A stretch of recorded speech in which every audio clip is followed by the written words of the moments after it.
What's up and welcome. Good morning, everyone. Welcome into A Bettor Morning right here on the Bettor Sports Network. A Bettor Morning presented by Rival Fantasy, the all-in-one fantasy sports platform. I'm your host, Corey Parson, the fantasy executive. And I'm going to take a little time to get you started, get your sports day and your juices rolling on this good Thursday morning. Hope everybody is safe from the hurricanes and tropical storm that took place over the course of the past 24 hours.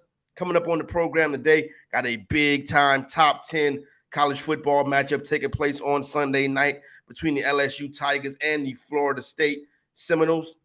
Get into that action right there. John Calipari had some comments on the transfer portal. If we have some time, we'll get into that as well. But all week, I have been talking about quarterback situations in the NFL as we prepare to go into the 2023 campaign. Because when it comes to professional football, no one position is more important than the quarterback. The quarterback position can make or break a season. It can make or break a coaching staff. It can make or break a GM. It essentially can make or break an entire fan base. So I gave you yesterday who I thought were the elite quarterbacks in the NFL this year. Patrick Mahomes, Joe Burrow, Lamar Jackson, Jalen Hurts. Those are the elite quarterbacks. We talked about the guys that'll be X factors this year. Aaron Rodgers, Dak Prescott, those type of quarterbacks. And then we talked about some of the poor quarterback rooms with guys like Kyler Murray and Ryan Tannehill and so on and so forth. But there is an elephant in the quarterback conversation. There is a guy that really nobody is talking about out loud, but he's in the back of everybody's minds. Because when you get a chance to bring in a generational talent, it can change your franchise. Look at the situation going on right now with the Jacksonville Jaguars. Everybody is optimistic about the Jaguars this upcoming season. You look at the situation in Carolina, there's optimism because they feel as if they got their guy. As a matter of fact, you look at Philadelphia, optimism. They got their guy. Joe Burrow, Cincinnati, optimism. Their guy's already taken them to 2 AFC championship games. So that quarterback is a big-time difference maker. And that's why this year we are going to see a tank job like no other to acquire the services of the University of Southern California's quarterback, Caleb Williams, or as I like to refer to him, QB1. And the reason why I refer to him as QB1, I actually ran into the young man his senior year in high school in the Washington, D.C. area. My son said, "Hey, Dad, that's that guy that played quarterback for Gonzaga," right? So when I seen him pull off, the license plate on his truck said QB1. And then when I got to see his game at Oklahoma and then the University of Southern California, I was like, you know what? Son is QB1. He's already won the Heisman Trophy, right? There's a good shot that he can be the first player since Archie Griffin to win 2 Heisman trophies. This ain't Tim Tebow. This is more like Pat Mahomes. This is a guy that can flat out get it done. QB1 for a reason. Now, the tank jobs are going to be epic.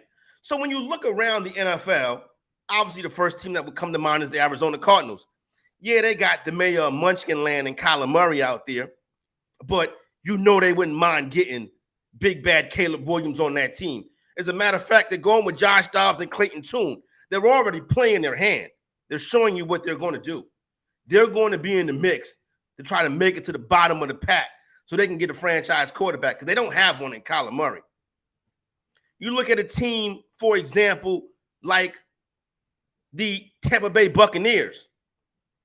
They had their run with Tom Brady. They won a championship. Now the bill is coming due. And when the bill comes due, that's why you got to put a guy like Baker Mayfield in your lineup. I told you, Baker Mayfield is somewhere between quarterback 29 and quarterback 34. Caleb Williams is QB1. So they're going to be in the mix. They're going to be in this year's tankathon, the Tampa Bay Buccaneers. You can look at a team like the Minnesota Vikings, quarterback on a 1-year deal, won 11-0 in 1-score games last year. That regresses. They could be a team that closes up shop. They already got rid of Dalvin Cook. Adam Thielen's gone. They got rid of some more pieces as well. They look like they could be heading down a path of tanking. Now, Every single team in the National Football League, depending on who got the number one pick, well, maybe not guys like the Chiefs and all of that, teams you don't expect to get that pick, would have a conversation depending on who their quarterback was. Let's say something happened in Dallas and the whole thing falls apart and the Cowboys get the first pick of the draft. Jerry Jones is going to be eating dead money because Dak Prescott going to be on somebody else's team. That's how good a talent this is. But buyer beware, because I think in today's era of college football, when you have players getting NIL deals that's similar to NFL contracts, Caleb Williams has already alluded to the fact that, hey, maybe I'll come back and play at USC for another year. Now, people see that, they say, oh, well, that's NIL money. He can come back, Southern California, this, that, and the third. That's not what he's doing. You know what he's doing? He's laying the foundation. He's telling you right now that if you want to be the team that employs Caleb Williams, QB1, your ducks got to be in a row. Because I think this could be an Eli Manning situation. And for those of you who don't remember, the San Diego Chargers at the time had the number one pick and was going to draft Eli Manning. Papa Archie stepped in and said, no. My son's not going to San Diego. My son's not going to be out there with a poverty franchise. And when you think of that, it makes it extremely interesting. Because what if Williams and his people say, you know what? I'm going back to school. I'm not going to play for the Arizona Cardinals. I can see Caleb Williams doing exactly that. I can see Williams being the guy saying, you know what? I'm going to test this system just like Eli Manning did. I don't want to play in Arizona. I don't want to play in Minnesota. I don't want to play in Tampa. What if Caleb Williams' dream doesn't look like the Arizona Cardinals? Kobe Bryant's dream didn't look like the Charlotte Hornets. Kobe Bryant dreamed looked like the Los Angeles Lakers. What if Caleb Williams' dream looks like a legacy franchise? What if the Green Bay Packers and Jordan Love don't work out? This is a team that has 3 decades of great quarterback play. What if he decides, you know what? I'm going to force my way to the legacy franchise. What if he wants to play on the coast? Obviously, the Jets have their quarterback in place right now in Aaron Rodgers. What if the Giants say, you know what? We gave Daniel Jones that money, but we got a shot to get QB1. What if, and just what if he says, you know what? I want to stay in Southern California and play for Sean McVay and the Los Angeles Rams. But they don't have the first pick in the draft. But I'm going to do an NBA thing and force myself to the team I want to go to.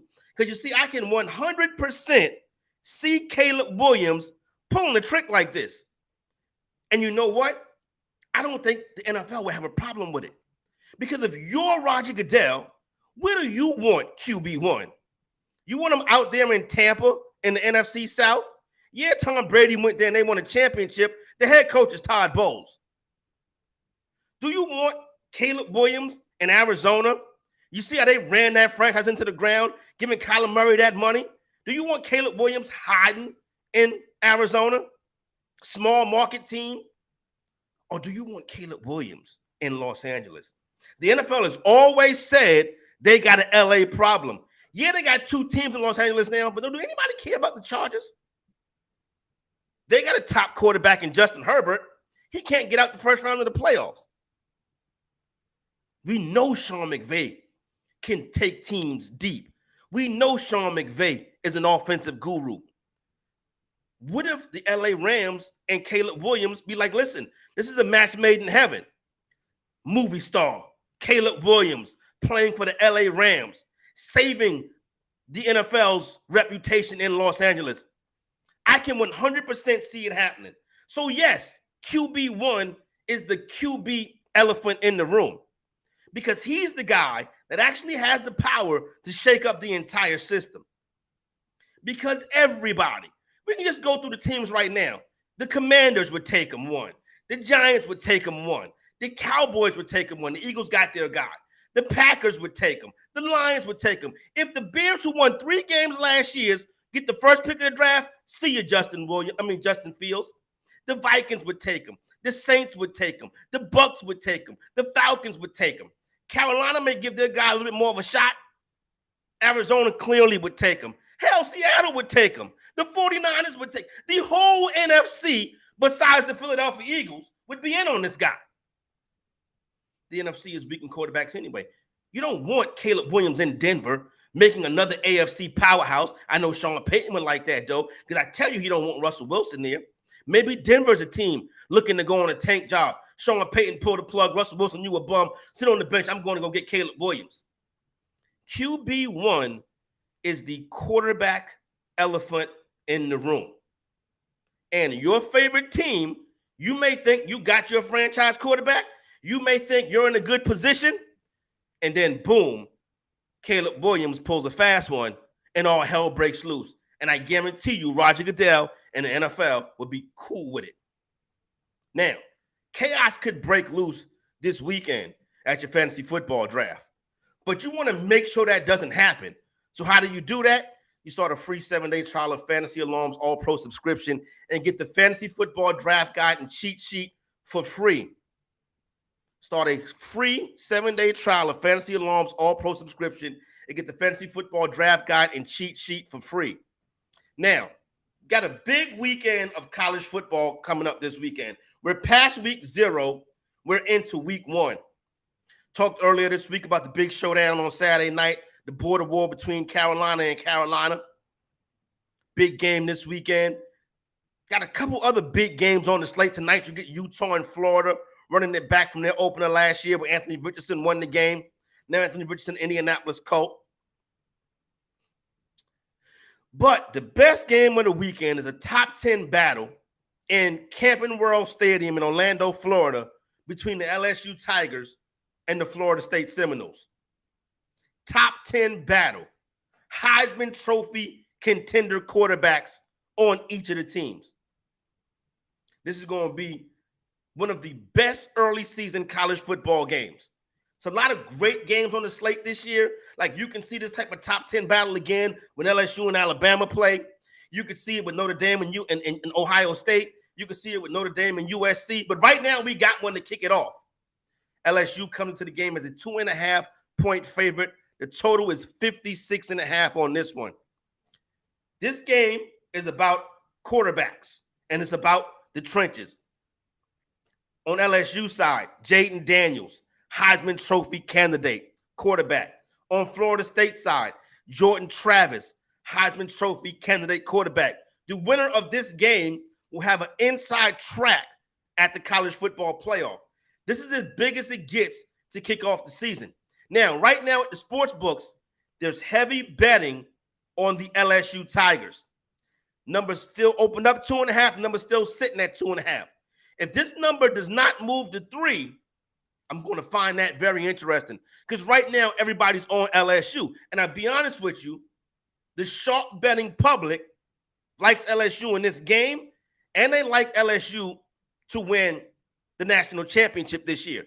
That number for LSU to win the Natty opened up at plus 18 to 1, at 18 to 1, excuse me. That number is down to 9 to 1 at some shops, almost cut in half. Florida State is actually the favorite going into the season to be the ACC champion this year. So these are teams that expect to be playing deep into January in that college football playoff, but this is how they get it started today. Now, the good thing about Florida State is they are the #1 school this year for returning production. They're bringing almost their whole squad back from a team that played very well last year. They had some hiccups in the middle of their schedule, but for the most part, they got the win in week 1 over LSU. They lost 3 ACC games back to back. Now, the passing attack from Florida State versus LSU secondary is going to be critical. This is where you see what you were able to do in the transfer portal. Florida State, they went and got Michigan State wide receiver Keon Coleman. He is the real deal. They also got Johnny Wilson. They're going up against the LSU secondary who brought some group of 5 transfer portal guys into their program. If Keon Coleman is running through in the LSU secondary all night, it's going to be a long night for Go Tigers. On the other side of the football, on LSU side, they can take over on the ground game by running the football. Now, LSU does not feature explosive plays in their passing game. Hopefully, Malik Neighbors can help get that done. But what LSU can do is control the clock, run the football, and take over the game that way. So really, it's a matter of styles make the fight. Florida State's high-flying offense, LSU's ground and pound attack. In this game last year, LSU got off to a poor start. In the second half, they came back and won. It was Jaden Daniels' first game with LSU. It was the first game. It was Brian Kelly's first time coaching at LSU. Now, they did make that a game, and it came down to a kick at the end. Florida State got the 1-point win. The key to this game is going to be in the trenches. And I think the best in the trench unit is the LSU offensive line. You see, that line was not good last year. That line is much improved this year. LSU should be able to run the football, control the clock, and play enough defense to give Jaden Daniels a chance to win it in the end. If I'm betting this game on the point spread, I'm taking the 2.5 with Florida State. But I'm also taking LSU on the money line. I think LSU wins the game. But I think it's a 1-point game, around the same score as last year, something around 24-23, somewhere in that range. But what I will tell you is this. Sharp money is hitting the under. You know how my boy Lenny Melnick used to say, etch that in your kitchen table? Sharp money is hitting the under. Etch that in your kitchen table. 56.5 right now is the total. Bet the under. Sharp money hitting the under. Only way I really see it going over is if the game goes to overtime. I think it's a methodical, slow-paced game which favors LSU. So I'm going to give them the nod in this major battle of top 10 teams to start the season. Now, whoever wins this game, whoever loses this game, doesn't really mean, it's a good step, but Florida State can still go on and be a one-loss ACC champion. LSU loses, they still can go on and be a one-loss SEC champion. LSU is trying to get to LSU is trying to get to Atlanta in December. Florida State is trying to get up the road in Charlotte for the championship games.